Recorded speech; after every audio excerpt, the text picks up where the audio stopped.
Hi, my name is Eli, but I'm Yeah.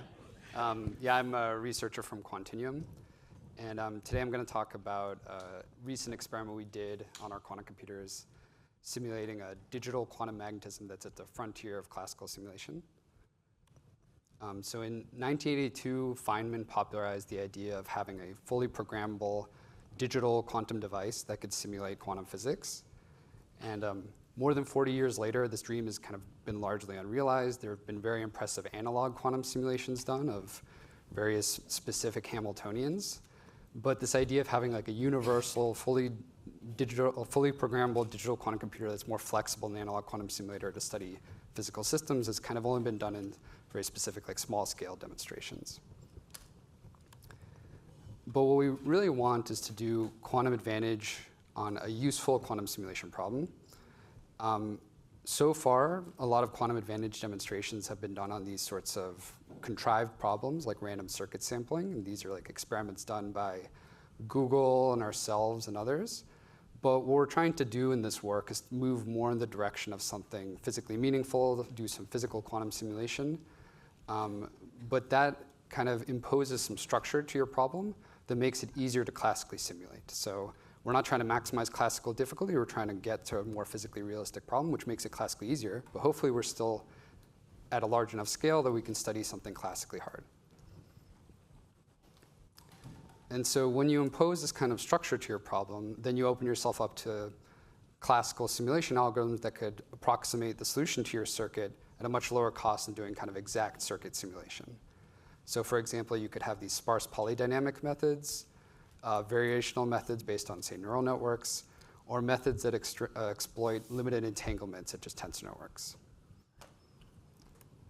Now, where do you start? So what we did is we kind of tried to pick the simplest physical system, a quantum spin system, and look at its dynamics. So it's very qubit native. You can just have spin 1/2 particles directly mapped to qubits. Then you want to try to time evolve them by some Hamiltonian. But on a digital quantum computer, you have to digitize that continuous time dynamics. So one way to do that is using a Trotter decomposition. So in this case, if you have a 2-qubit Hamiltonian, a Hamiltonian with 2 terms, A plus B, that don't commute, you could write down the Trotter decomposition as e to the minus IA dt, followed by e to the minus IB dt, repeated many times, where dt is the Trotter step. But you notice that now the gates in your circuit, their angles depend on dt, which is the small Trotter step you want to use. And so that means they generate very little entanglement. So each gate is not itself generating much entanglement, so it's not making the classical simulations much harder. But now if you look at the properties of your system versus dt, you'll notice since you're digitizing the system, you're kind of inherently breaking the continuous time translation symmetry that exists in Hamiltonian simulation. So if dt is very small, if you're approaching continuous time evolution, energy is conserved. And generally what you expect for an observable versus time is that you start out of equilibrium, and then you kind of quickly thermalize and oscillate around thermal equilibrium for your observable of interest. But if your Trotter step size dt is very large, what happens is you strongly break energy conservation, and you kind of quickly heat up to infinite temperature, become chaotic. And so if your dt is kind of in between, it's still small but not too small, what happens is you get this pre-thermal physics. So your observable quickly equilibrates to this pre-thermal plateau where it oscillates around some equilibrium value. And then eventually at long times, it will heat up to infinite temperature. And so what we're interested in is, can we digitize the dynamics of a quantum spin magnet well enough so we can see qualitative signatures of energy conservation, pre-thermalization in a regime that's classically hard to simulate? Okay. Now, before I get into the details of the experiments, I want to give a little bit of background on our quantum computers. So at Quantinuum, and Mike Mills on Thursday will give a talk giving a lot more details about this quantum computer, H2. So at Quantinuum, we have trapped ion quantum computers. This is a picture of the H2 quantum computer we used here. It has a racetrack geometry. Above this racetrack are trapped ions, which are trapped by electromagnetic potentials.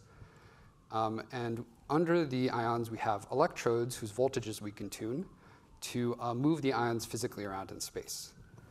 And we can also, by changing these electrodes, we can swap them past each other. So we can also do arbitrary rearrangements of ions.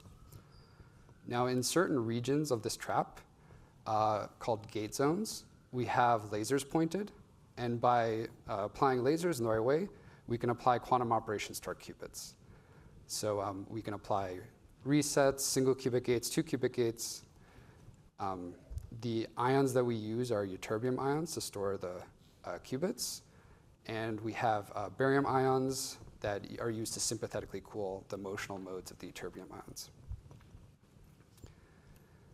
And as I mentioned, we can move the ions around in space and swap them, and that allows us to arbitrarily sort the ions. So even though it's like a 1D periodic geometry, we can arbitrarily rearrange them to implement any geometry of quantum circuits. Okay, but now for these experiments, what we did is we looked at a specific Hamiltonian, the transverse field Ising model in 2 dimensions. We looked at a periodic lattice, a 7×8 square lattice, so that on H2 there's 56 qubits. We used all qubits in the device. And we digitized the continuous time evolution using a second-order Trotter decomposition. So here's a picture of what the circuit looks like. It's a layer of single qubit gates followed by 4 layers of 2 qubit gates and a layer of single qubit gates. And the 2 qubit gates are arbitrary angle ZZ gates, whose angle is controlled by this Trotter step size dt. And one thing to point out is that on the Quantinuum devices, we can implement the ZZ gate natively at any angle, so we don't have to like convert it to C naughts or something like that. So one thing to note is that we use periodic boundary conditions to minimize finite size effects, which is easy to do because of the arbitrary connectivity of H2. And we picked this model because it's kind of a simple minimal model that's very well studied, with some non-trivial physics and no exact solutions in 2 dimensions. Okay, so if you make the Trotter step size small enough, the dynamics basically reveal a thermal phase diagram. So if you want to change temperature, what you do is you change the initial state you start with in your time evolution. So in our experiments, we had product states as our initial states, with an angle theta that controls the product state, so that each qubit is an angle theta away from the 0 state in the block sphere. And what we do is we time evolve this state and look at this magnetization squared, z squared observable. And what we expect is it starts at some value, and then it'll kind of quickly reach some pre-thermal value to oscillate around. And then maybe at late times, it'll decay to 0. So if you change the angle theta, you can kind of map out different energies, pre-thermal plateau values. So here's a small-scale classical simulation, where on the x-axis we look at the transverse field strength in the model. On the y-axis we look at this angle theta that describes our initial state, and the color is the z-squared observable. So you can see at small theta, you're like at low energies, your system is in the ferromagnetic phase. At large theta, you're at high energy, high temperature, you're not magnetized. And this is like directly analogous to a thermal phase diagram. Okay, and so the question is, where can a quantum computer help here? So here's the same phase diagram I was showing in the last slide. And here are some classical simulations for small system sizes, looking at different initial states and time evolving, and looking at the entanglement entropy versus time. So if you look at this bottom square point here, this is at low temperature, low energy, low temperature. And what you see is that if you time evolve, what happens is the entanglement doesn't grow very much, it stays very small, and tensor network methods are effective at simulating the dynamics here. If you're at this point here, you're at much larger energies, much larger temperature, the entanglement grows a lot more, so it's a lot more classically difficult to simulate. But the problem is that the signal of your observable is very small. So it's hard to resolve on a classical or on a quantum computer with limited numbers of shots. So what we did is we kind of picked this point that's right in the middle. It's at intermediate temperatures. where the entanglement entropy still grows to some reasonably large value. It's still hard to classically simulate, and the system still has strong correlations. So it's like possible to observe the observable with reasonable number of shots on a quantum computer. And it happens this is close to the thermal phase boundary of the model. Okay, so in this project, we did 3 sets of experiments. In the first experiment, we basically did a benchmark at low temperatures. So it's this low temperature point I was talking about. And here in this plot, we're looking at this magnetization squared observable versus Trotter step. And the solid lines are classical matrix product state simulations, tensor network simulations run by our collaborators at Fermi. The different lines correspond to different bond dimensions, and the purple line corresponds to an infinite bond dimension extrapolation. And so we think that this result is very accurate for all the times that we looked at. And the points here are results obtained from the H2 quantum computer. So the blue points are the raw data without any processing. The green points are with noise amplification, so we intentionally inserted extra noise after our 2 cubic gates. And the purple points are error mitigated values obtained by doing zero noise extrapolation on the raw and noise amplified points. So it's attempting to kind of remove effects of 2 cubic gate errors. And we can see that after zero noise extrapolation, our results agree quite well with the exact results. So showing that our quantum computer is doing well and also that our error mitigation is working. And to give you a sense, at the final time, here are some snapshots of the spin configurations we obtained in the Z basis to give you a sense that there are these big spin domains. We are in like the ferromagnetically ordered phase at low energy. Okay, and so in the second experiment, we did a quench at intermediate temperature. So here we think the dynamics are classically hard to simulate. And we're trying to see if we can still see this kind of pre-thermalization behavior that we expect, and that it's classically hard to simulate. So again, it's the same type of data shown in this plot. We can see that the matrix product state simulations don't look converged with the bond dimensions we used. And if you perform an extrapolation, you can see the extrapolation becomes unreliable. So at around Trotter step 16, you can see the extrapolation becomes unphysical. The observable is supposed to be positive, but the extrapolation becomes negative. But you can see that even much earlier, the extrapolation is kind of unreliable at around Trotter step 9. But we can see if we look at the quantum results that they seem reasonable all the way up to Trotter step 20. Based on our benchmarking data at low temperature, we expect that this time step it's still accurate. And also, interestingly, that here the zero noise extrapolation data and the raw data are very close, so error mitigation is kind of doing less work here. So even the raw data is quite good here. And again, if you look at the snapshots, here you can see that there is some interesting correlations in the spin configurations, indicating you're like close to the phase transition. And so one thing we spent a lot of time doing is trying to classically simulate the system at this intermediate temperature. So we collaborated with a lot of people, people at Quantinuum and Caltech, EPFL, and TUM all worked on various different methods to classically simulate the system. So we Fermi used this matrix product state simulation method, but we also used two-dimensional tensor network methods like PEPO and PEPS. We also tried sparse polydynamics methods and neural network quantum states.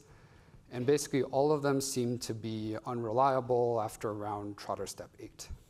So we think that the quantum results are still accurate for longer times, and showing that basically the quantum computer is challenging these classical methods. And one interesting thing that you can do is you can actually numerically compute the thermal expectation value of z squared. That's pretty easy to do. And so you can compute that, that's this dashed line. And so you can see that the quantum results are kind of oscillating around that value, which is what you'd expect if it's pre-thermalizing. Okay. And in the final experiment that we did, we were trying to observe qualitative signatures of this energy conservation that should exist if the system's flow-K pre-thermalizing. And so in this experiment, we used a slightly different setup. We have an elongated square lattice that's like 4 by 14. And what we did is in one of the columns, we injected energy. So we started with a different product state on that column. And then what we did is watch the relaxation. So if energy is approximately conserved, what we expect is diffusive rebalancing of energy.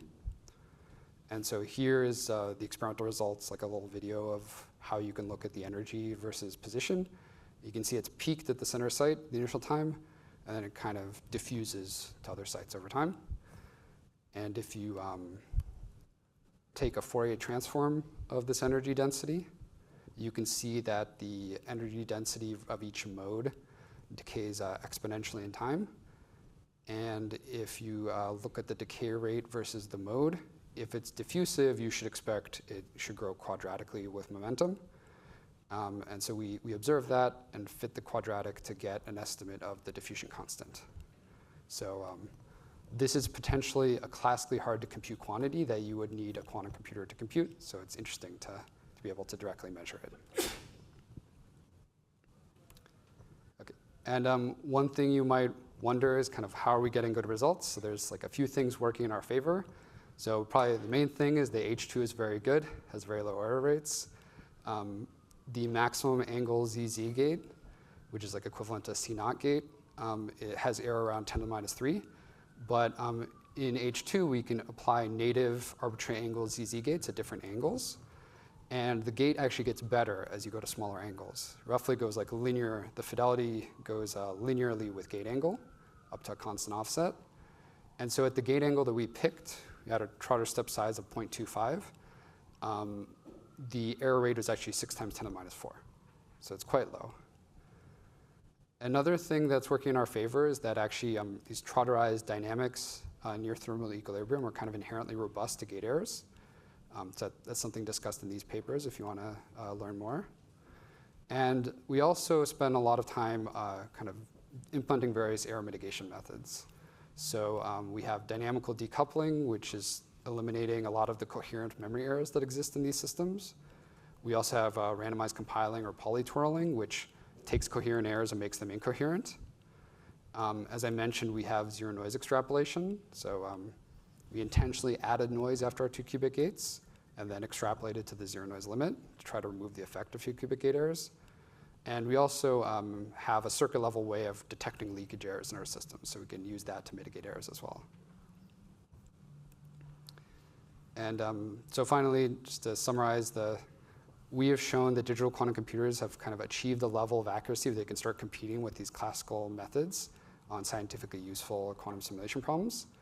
And one thing to point out is kind of one of the main limiting factors in this work was the system size. So we were running on H2, which has 56 qubits. But this year, we're going to release our next generation Helios quantum computer, which will have 96 qubits. So that'll be very exciting to see what we can do with that. And finally, I'd like to thank my co-authors and collaborators and the many people who are working on H2. And thank you all for listening.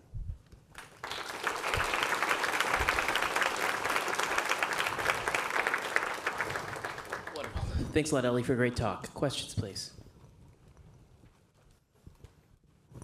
Just a quick one. Thanks a lot for the nice talk. The preterminalization plateau is what is like exponentially inverse of Trotter step. Is that right? How long it lasts, yeah. Yeah. So is there an L dependence? Like, would you expect some L dependence? I'm not sure. Okay. But if there is, I'm guessing it's pretty weak.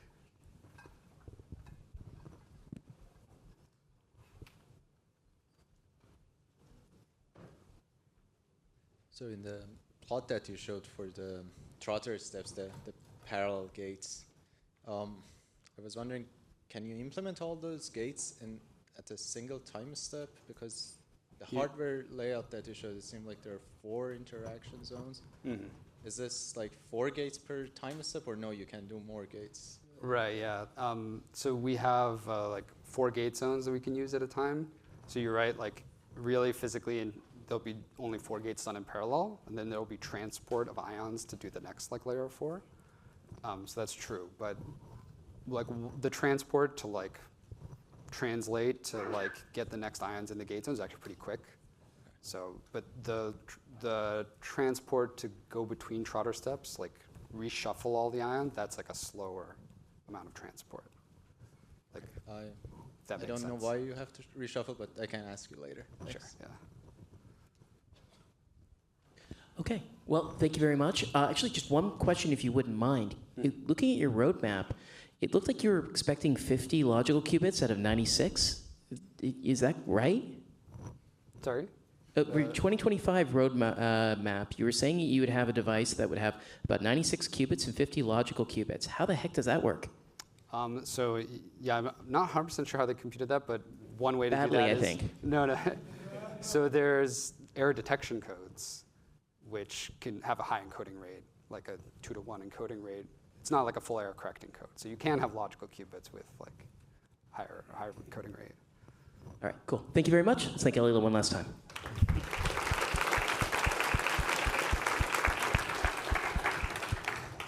Okay, next up, I think we've got Zora.